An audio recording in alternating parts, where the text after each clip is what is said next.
Salamat sa paghatid, Welcome. Actually, if you had extra time, magpapasama sana ako ipa-bless yung car. Sige. Next time. Alam mo naman, tumutulong ako kay nanay sa mga gawaing bahay. You're a really good kid. You know that? Sakto lang. Ikaw rin naman, Sana maging mabuting anak ka sa daddy mo. Dito ko lang nalaman na si Sir Albert pala yung daddy mo. Alam mo, mabuti siya. Tinulungan nga niya si tatay na makapaghanap buhay.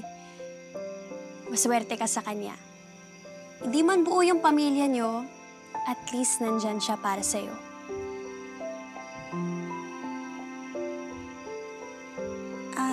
Sorry. Marami ata akong sinabi. It's fine. It's okay. Salamat ulit sa paghatid, Anytime.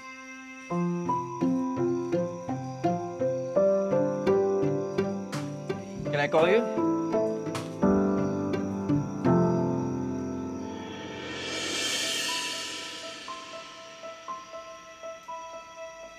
Joril, anak!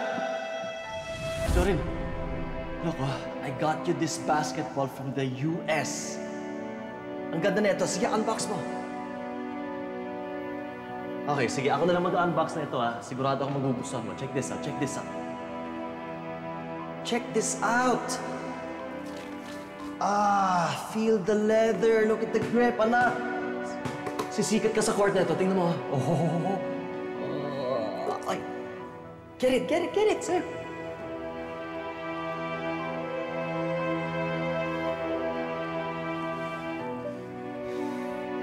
Dad, I'm really not interested. It's just a ball.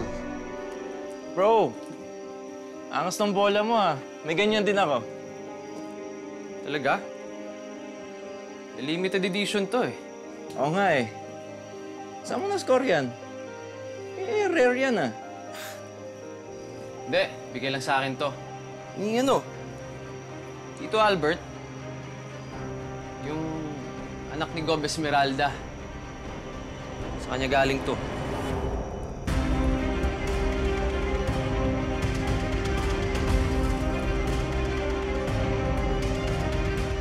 Ano bang problema nila? Bakit kailangan pang magkasakitan? Mahal, hindi man natin hawak ang isip nila. Pakisamahan na lang natin sila. Pakisamahan? Ano bang pakikisama kailangan natin gawin? Tingnan mo na nangyari, Alam mo, dapat dyan sa mga yan, kausapin ko na Sige, pupuntahan ko na ngayon. Sumusobra na Mahal, mainit pa sila. Hindi na kayo magkakaintindihan. Anong gagawin natin? Mananahimik na lang tayo? Paano nila malalaman ang pagkakamali nila kung hindi tayo kikibo? Nay, tay, ba't di na tayo umalis dito? Anak, nakakaya naman kay Sir Eduardo. Pinatiran niya tayo dito na maayos. Tapos, para magmamalaki tayo ng pag-alis dito. Alam nyo, mas mabuti pa. Mga anak, mahal, pakisamahan na lang natin yung mag-inang Guada at saka Oliver. Nay, hanggang kailan pa po kayo iiwas? Hanggat kakayanin natin at kaya ko magtiis, anak. Nay, paano ko masundan ulit yung pananakit nila? Nay, okay lang na tawagin nila tayo sa kampid.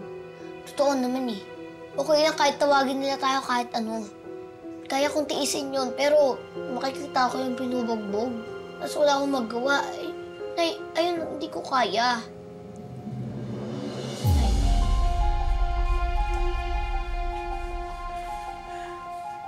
Tama ang anak mo, mahal.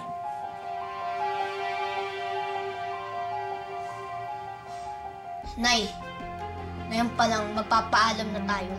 Magsasabi na ako kay Sir Mayor na aalis na tayo. Okay, tapos.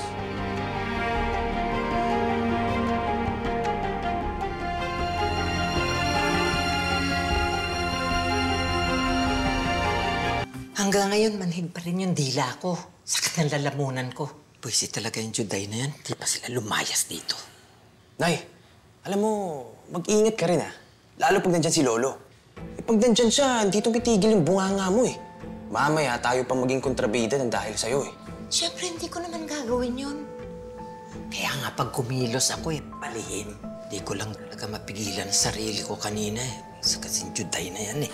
Nay, bumalik lang sa'yo yung ginawa mo.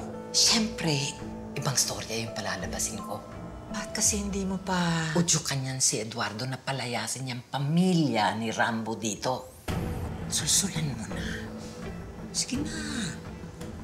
Alam mo kasi, sigurado, ikaw ang papanigan niya. Dahil ikaw ang apo niya.